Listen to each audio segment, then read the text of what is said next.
Until I reached my mid-40s, I'd thought that the notion of a male midlife crisis was a myth. To me, it had always been just a fairy tale monster, one that lurked somewhere underneath that bridge connecting my present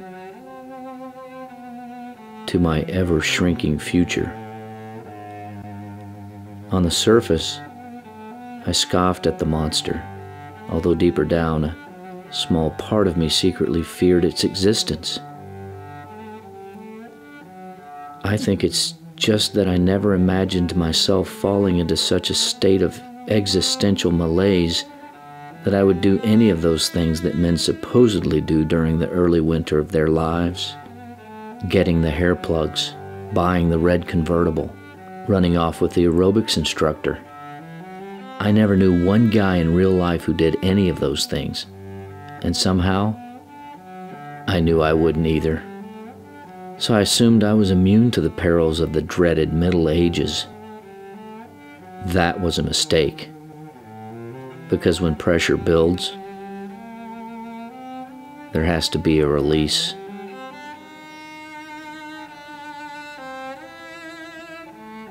Midlife crisis doesn't announce its arrival or ride into town with banners and marching bands. It seeps in like radon, quietly, invisibly, poisoning a man's soul in increments that are too small to detect. Then one day, that man starts to feel the sickness, but he still can't put his finger on what's wrong. He names it melancholy, the blues, a slump, whatever. In the mirror, his gray hairs flash back at him like neon. That is what Harry has left. And it comes as a cruel irony when it occurs to him that someone should take a machete to that jungle sprouting out of his nose and ears.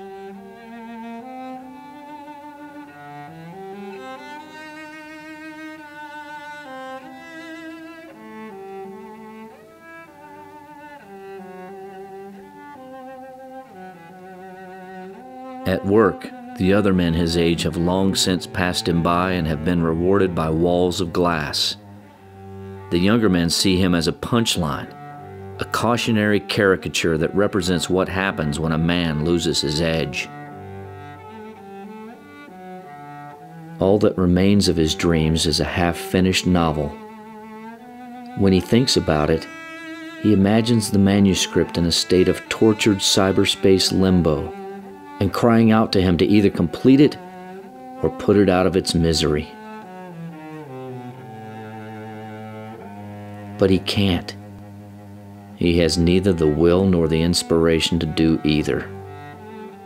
Being the utter weakling that he is, he decides it's time for another beer. He drinks alone because his wife is gone, and he's not sure when she's coming back, if ever. Not that he considers himself fit company for much of anyone. He is only going through the motions, trying to act like a man who wants to find himself as normal. He needs someone or something to help him paddle through the fog, out of the doldrums of his cul-de-sac nightmare. Or else, he risks being lost at sea forever. He needs to... That son of a bitch. Literally, that dog.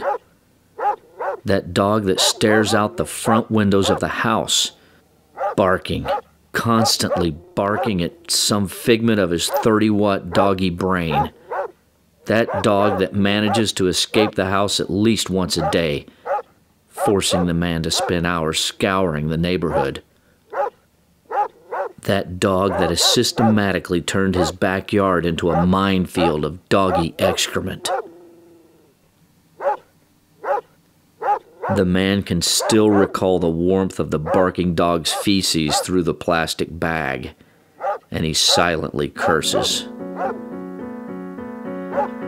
This isn't what he bargained for. This isn't what he deserves. A middle-aged man sitting on his deck in the middle of winter, his nerves flayed. And now even the alcohol that attempts to impose its will on his few remaining brain cells is as impotent as water.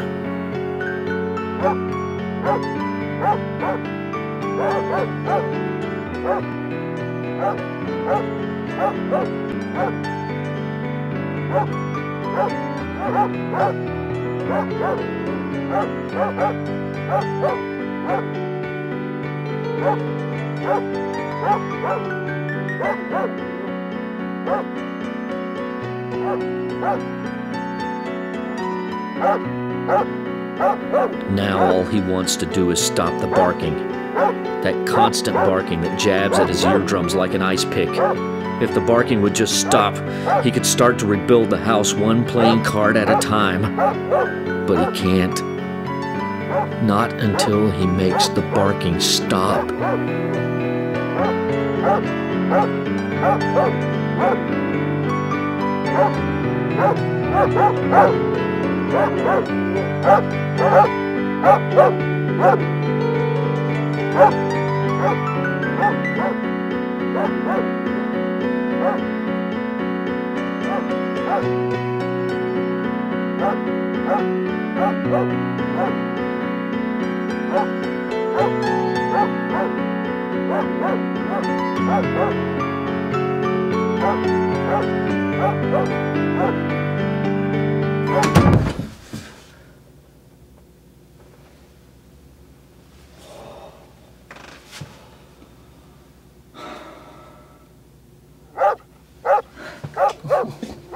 Here, boy.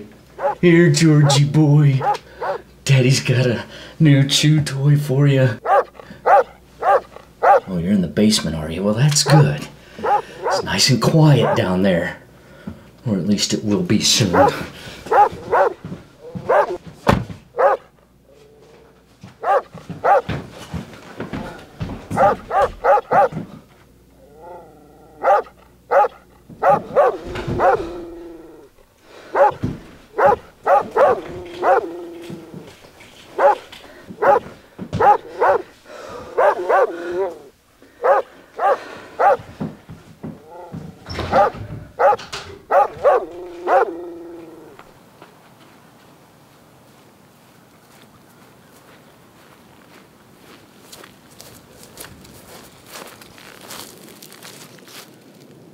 Hello. Hi. You were gone a long time. I know. I'm sorry. I needed a lot more from the store than I thought. And then I had to run to Target. Would you mind helping me carry some things in from the car? Yeah, sure. Thanks. I got some treats for the dog.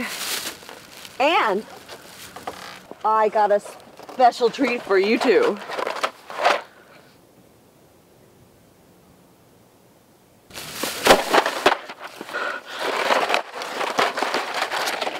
I know you've been feeling a little raw since you quit smoking the other day. I thought this would help.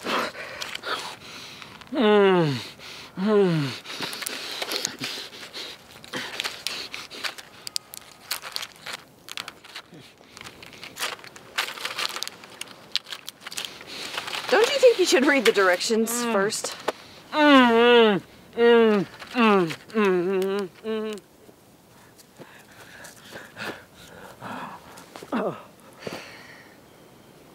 Yay. Georgie! Oh, for crying out loud, the dog's out again.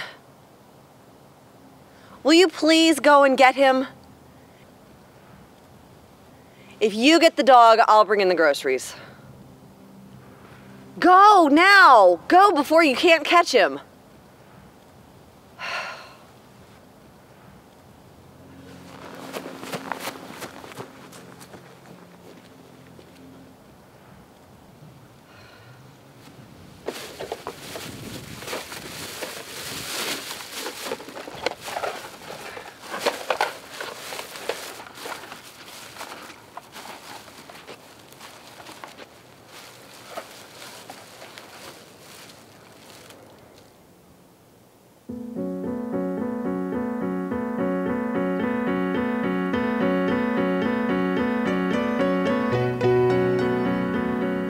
They say that all men go through a midlife crisis at one point or another. I wonder why you never hear about women going through a midlife crisis. That's right. Everyone seems to be fixated on the whole menopause thing. Although I'm not convinced the two are necessarily related. Me? My whole life has been one long midlife crisis. Long stretches of self-denial, broken up by fleeting glimpses of the hopes and promises that colored my childhood. Now those moments are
Ruff, ruff, ruff, ruff.